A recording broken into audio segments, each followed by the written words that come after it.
আসসালামু আলাইকুম সম্মানিত দর্শক ও শ্রোতা দেশ ও প্রবাস থেকে যারা এই মুহূর্তে আমাদের ভিডিও দেখছেন আমাদের সাথে সংযুক্ত আছেন প্রত্যেককে জানাই আন্তরিক প্রীতি ও শুভেচ্ছা। বন্ধুরা আজকে আমি যে আপুর সাথে কথা বলতেছি কয়েকদিন ধরেই যোগাযোগ করছে, সে সংযুক্ত হয়েছে অডিও কলে একটা প্রতিবেদন করবে। কেন সে প্রতিবেদনে আসলে বিস্তারিত ভিডিওটা কন্টিনিউ করলে আপনারা বুঝতে পারবেন। কথা না বাড়িয়ে পরিচয় করে দিচ্ছি আপনাদের। আসসালামু আলাইকুম। ওয়ালাইকুম আসসালাম। আসসালামু আলাইকুম। ওয়ালাইকুম আসসালাম। কেমন আছেন আপনি? ভালো আছেন ভাই? এই তো আলহামদুলিল্লাহ ভালো আছি। আপনি ভালো আছেন ভাইয়া? এই তো আল্লাহ রাখছে ভালো। আপু আপনি কয়েকদিন ধরেই প্রতিবেদন করবেন যোগাযোগ করছেন। আপনি হুম। কেন প্রতিবেদন করতে চাইছেন বলেন? আমি প্রতিবেদন আছি ভাই, আমি অনেক কষ্ট আছে, তার জন্য প্রতিবেদন আছে, একটা ভালো মনের মানুষ পেলে জীবন সঙ্গী করবো, এই আশায় প্রতিবেদনে আসা আছে।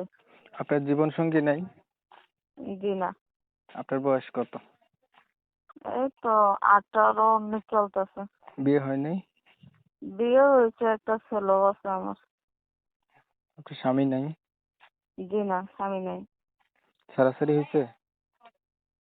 সরাসরি হয়েছে, অনেক কাহিনী তো, তাই সবটা বলান যাবে না।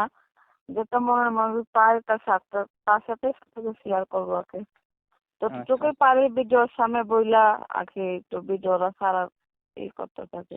আচ্ছা আচ্ছা বুঝতে পারছি। আপনি কি আগে কখনো প্রতিবেদন করছিলেন? করছিলাম অনেক আগে, কিন্তু মনের মতন মানুষটাই নেই, তার জন্য আবার আসা। দর্শক শ্রোতা আপনারা শুনছিলেন আপুটা হচ্ছে আগেও একবার প্রতিবেদন করছিল, ভালো মানুষ পায়নি, দ্বিতীয়বার আসলে উনি কিন্তু বিবাহিত। এখন উনি কথাগুলা সবার সাথে এবার মিডিয়া শেয়ার করতে চাচ্ছে না। ওনার কথা হচ্ছে ভালো মানুষ যদি পায় মানে দুঃখ কষ্টের কথাগুলা বলবে। উনি কিন্তু বিবাহিত, স্বামী নাই, ছাড়াছাড়ি হয়ে গেছে, দ্বিতীয়বার সংসার করবে, ভালো একটা মানুষ পাইলে। আমি ওনার কথা আপনাদের মাঝে তুলে ধরছি, আপনারা শুনছেন, ভালো লাগলে ওনার সাথে অবশ্যই আপনারা যোগাযোগ করবেন। অনেক সময় নিয়ে ভিডিও দেখছেন, ধন্যবাদ সবাইকে। সবাই ভালো থাকবেন, সুস্থ থাকবেন, আল্লাহ